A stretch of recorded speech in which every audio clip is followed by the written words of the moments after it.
তরুণ বয়সে কেউ কাউকে পছন্দ করে রিজার্ভ রেখে দেওয়া, এটা কোনো ভালো কালচার না। এটা ভালো কালচার না।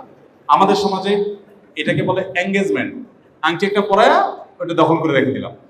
ইসলাম এরকম কোনো সিস্টেম নেই। বিশেষ করে অভিভাবকদের প্রতি আমি উদাত্ত আহ্বান রাখতে চাই যে আমাদের তরুণদের চরিত্রকে হেফাজত করবার জন্য তারা যদি প্রাপ্তবয়স্ক হয়ে যায় তাহলে তাদেরকে হারাম রিলেশন থেকে বাঁচার জন্য ওই যে আংটি একটা পরায়া নাটক করার চাইতে আগ্রহ পড়ায় রেখে দেন।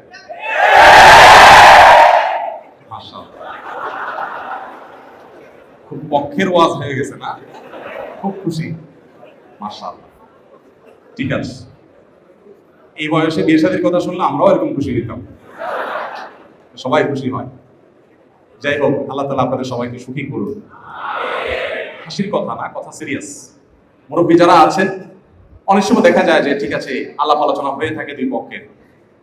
ইসলামী শরীয়ত পরিষ্কারভাবে আমাকে যে বিধিবিধান দিয়েছে সেটা হলো বিয়ের আগে কোনো প্রকার যোগাযোগ জায়েজ নাই। আপনি বলেন যে আমি যোগাযোগ করবো না, এমনি অপেক্ষা করছি, তাহলেও মনে মনে জেনার সুযোগ তৈরি হয়। Why not act? সমস্যাটা কোথায়?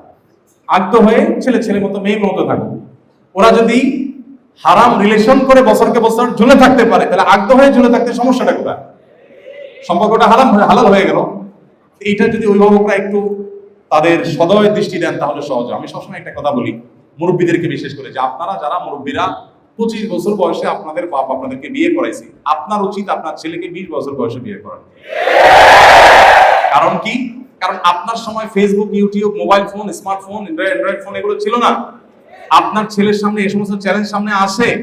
আপনি যদি উপযুক্ত সময় ছেলেকে বিয়ে না দেন, মেয়েকে বিয়ে না দেন, তাদেরকে যদি ঝুলায় রাখেন, কি বলে পায়ের উপর দাঁড়াও, ছেলে কি আরেকজনের পায়ের উপর দাঁড়া রয়েছে? এই একটা ফালতু যুক্তি দিয়ে ছেলে মেয়েদেরকে যারা ঝুলিয়ে রাখেন 30 বছর 32 বছর পর্যন্ত বিয়ে দিচ্ছেন না। আমি এক এলাকায় গেছি হলো নারায়ণগঞ্জে মাহফিলের সময়, তো আমাকে এক লোক কাগজ লিখে দিছে, বলছে এই এলাকার মুরব্বীদের একটা সমস্যা হলো তারা ছেলে মেয়েদেরকে 30-35 আগে বিয়ে দেন না।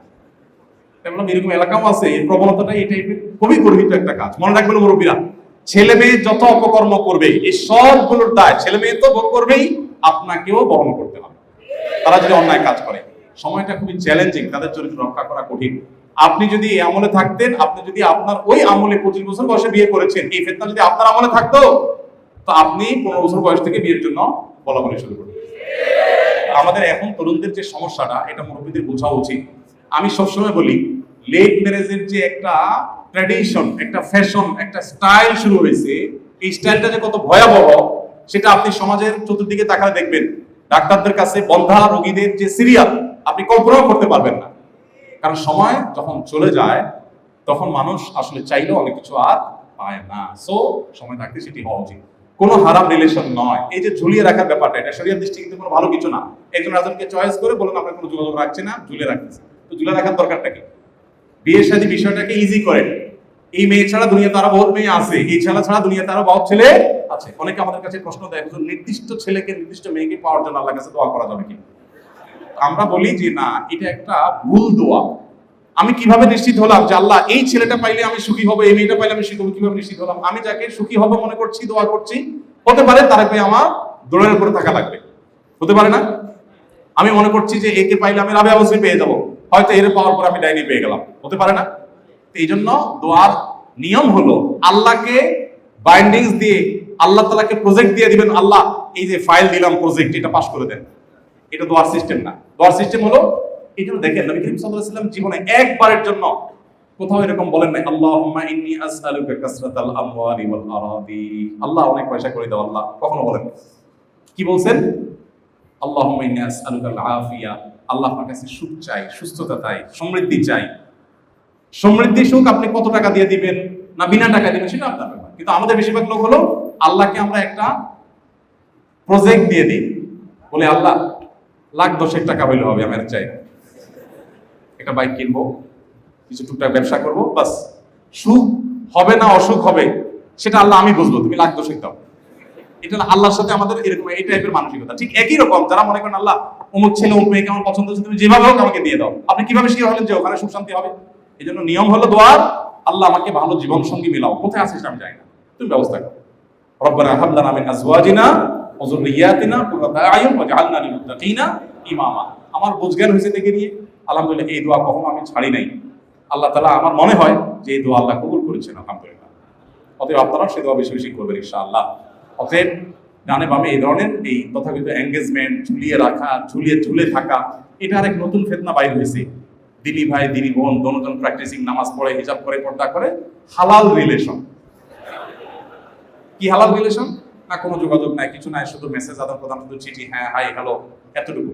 তো এগুলো আস্তে আস্তে মানুষকে হারামের দিকে নিয়ে যায়। কল্পনার জগতে মানুষকে গুনাহে লিপ্ত করে ফেলে, মানুষ টেরও পায় না। যদি এরকম হয় মনে মনে সিলেক্ট করে রাখছেন, কোনো আলাপ নেই, সালাপ নেই, কোনো প্রকার যোগাযোগ নাই, চেষ্টা করছেন, সেটা হতে পারে, কিন্তু সেটাও আসলে খারাপের দিকে নিয়ে যাওয়ার আশঙ্কা থাকে। আপনার মনের ভিতরে বাজে কল্পনার স্কোপও যদি থাকে, তাহলে সে রাস্তা বন্ধ করে। দেখুন, গোটা পৃথিবী বলে ধর্ষণ মুক্ত পৃথিবী চাই। পৃথিবীর কোন সভ্যতা কি ধর্ষণকে এলাও করে? এলাও করে না। কিন্তু ধর্ষণের সকল উপাদান গোটা পৃথিবী রেখে দেয়, আছে না নাই? বিজ্ঞাপনে বিলবোর্ড, ধর্ষণের উপাদান না? উপাদান না। প্রত্যেকটা তরুণকে, প্রত্যেকটা পুরুষকে মানে তাদেরকে বিপদগামী করবার জন্য, বিভ্রান্ত করবার জন্য, তাদের চরিত্রকে নষ্ট করবার জন্য হাজারটা আইটেম রেখে দিবে। আবার বলবো চরিত্রকে তুমি হেফাজত করো। সাংঘর্ষিক না? আর ইসলাম কি বলে? দর্শন কি ইসলাম না বলে? দর্শন হওয়ার পথগুলোকে সবগুলোকে ইসলাম বন্ধ করে দেয়। চোখের হেফাজত করো। চোখ দিয়ে দেখলে মনে তুমি বাজে চিন্তা করবা, তারপর তোমার খারাপ কাজ দেখে যেতে ইচ্ছা করবে, সে রাস্তায় তুমি আগে থেকে কি করো? বন্ধ করে দাও। অতএব বিবাহ বহির্ভূত সম্পর্ক বন্ধের জন্য হারাম রিলেশনকে আমাদের বন্ধ করে ফেলতে হবে। পরিবারের একজন সদস্যের সাথে তুচ্ছ বিষয় নিয়ে মনোমালিন্য হওয়ার কারণে কথা হয় না প্রায় 1 বছর। রক্তের সম্পর্ক থাকা সত্ত্বেও তার করা আচার ব্যবহারের কারণে আমাকে খুব ব্যথিত করেছে। কথাবার্তার সময় অপমানজনক, কষ্টদায়ক অনেক কথা বলে। তাই এক ঘরে থেকেও তার সাথে কথা বলা হয় না, বরং তার সামনাসামনি আসা হয় না। দেখুন, নবী করিম সাল্লাল্লাহু আলাইহি ওয়াসাল্লাম বলেছেন, লা ইয়াহিলুল মুসলিমিন আন ইয়াহজুরা আখাহু ফাওকা সালাসি লায়াল। কোন মুসলমান কোন মুসলমানের সাথে রাগ করে 3 দিন থাকতে পারে, 3 দিনের বেশি থাকার সুযোগ নেই। আপনার রাগ হয়েছে, অভিমান হয়েছে, ইসলাম আপনার রাগকে রেসপেক্ট করে। অবশ্যই আপনার রাগ হতে পারে, অধিকার আপনার আছে, মানুষ তো। রাগ হয়ে গেছে, আপনি কি করবেন? 3 দিন আপনার রাগটাকে ধরে রাখতে পারেন। 3 দিনের বেশি আপনি কথা না বলে কারোর সাথে থাকতে পারেন না। আপনার অভিমানটা 3 দিনের হবে। এখন কথা 1 বছর হয়ে গেছে, তা আমি বলছি না। শয়তান আপনাকে এখন ইগো সৃষ্টি করছে, কিভাবে বলবো, এতদিন বলি নাই। শয়তানকে হারানোটাই তো আমার কাজ।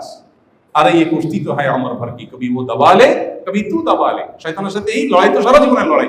অতএব যুবক মনে রাখবেন, সবসময় জেতার মধ্যে জয় নয়, কখনো কখনো হারার মধ্যে জয় থাকে। আপনার সাথে কারো মনোমালিন্য আছে, 1 বছর ধরে কথা হচ্ছে না, সে বলছে না, আপনি বলছেন না। বিশেষ করে ইয়াংদের মধ্যে এগুলো অনেক বেশি হয়, দোস্ত, বন্ধু বান্ধব অনেক বেশি হয়। তা আপনি যদি নবী সাল্লাল্লাহু আলাইহি ওয়াসাল্লামের হাদিসের দিকে লক্ষ্য করে তাকে যে আসসালামু আলাইকুম বলেন, বাহ্যিকভাবে আপনি ছোট হয়ে গেলেন, আল্লাহর কাছে ঠিকই আপনি বড় হলেন। এই সব সাহসগুলো আমাদের থাকতে হবে। আল্লাহ আমাদেরকে তৌফিক দান করুন। বাবা মায়ের কাছ থেকে মিথ্যা বলে টাকা বাড়িয়ে নিলে কি বড় ধরনের পাপ হবে? যদি তারা কিছু মনে না করে। এক্ষেত্রে হাতের খরচ যদি তারা তুলনামূলক কম দেয়, তাহলে যুক্তিগতভাবে তো এটা সঠিক হওয়ার কথা। প্রশ্নকর্তা প্রশ্ন বলে আবার উত্তরের একটা ক্লু দিয়ে দিচ্ছেন, আমার জন্য সহজ করে দিচ্ছেন কাজটা, যে উত্তর দিতে যাতে সোজা হয় আর কি, তালকিনটাই হয়ে গেল আর কি। যাই হোক, এই প্রশ্ন উত্তর হলো, দেখেন, মিথ্যা ইসলামে সর্বাবস্থায় গর্হিত অপরাধ। প্রশ্ন শুনে আপনারা হেসে দিয়েছেন সবাই, কারণ স্টুডেন্টদের আপনারা উল্লেখযোগ্য অংশে আকামটা করেন। প্রশ্ন খুব কমন পড়ে গেছে, এই জন্য হেসে দিয়েছেন হয়তো অনেকে। খুব ভালো করে শুনে রাখেন, চালাকি করতে পারেন। চালাকি বলতে ঘুরে ফিরে এমন ভাবে বললেন, ডাইরেক্ট ডাহা মিথ্যা কথা না হয়। বাবা জিজ্ঞাসা করলেন যে টাকা আছে তোমার কাছে? বললেন আব্বু হাতে টাকা নেই, পকেটে আছে। একটু ঘুরে গেড়ে যদি বাপ দেখা যায়, অনেক সময় দেখা যায় বাপ মা একটু বন্ধুগিরি করে, বকুলগিরি করে, বেশি কৃপণতা করে, আসলে চলে না আপনার, তাহলে আপনি ঘুরে গেড়ে বললেন। নিরুপায় হলে ঘুরে গেড়ে বলা যায় আছে। ডাহা মিথ্যা কথা বলবেন না, আল্লাহর কসম, আল্লাহর কিরা 1 টাকাও নেই। আমাদের অনেকের কাছে এখন মিথ্যা বলাটা কোনো ব্যাপারই না, ঠান্ডা মাথা মিথ্যা কথা বলছে না। ভাই, এটা জায়েজ নেই। প্রয়োজনে আপনি কষ্ট করবেন, কিন্তু করতে পারেন না। আপনি যদি বিশ্বাস করেন আল্লাহর সামনে কিয়ামতের ময়দানে দাঁড়াতে হবে এবং আপনাকে হিসাব দিতে হবে, তাহলে আপনার জন্য কিন্তু এটা জায়েজ হবে না। আপনি কোনো অবস্থাতে মা বাবার সাথে মিথ্যা বলতে পারেন না। হ্যাঁ, আপনি শেষে আমাকে যেটা ক্লু দিয়েছে যে তারা কিছু মনে করেন না, তো যখন মনেই করেন না, তাহলে মিথ্যা কেন বলবেন? মনেই যখন করে না, তখন মিথ্যা কেন বলবেন? মিথ্যা বলবেন না, এটা জায়েজ নেই।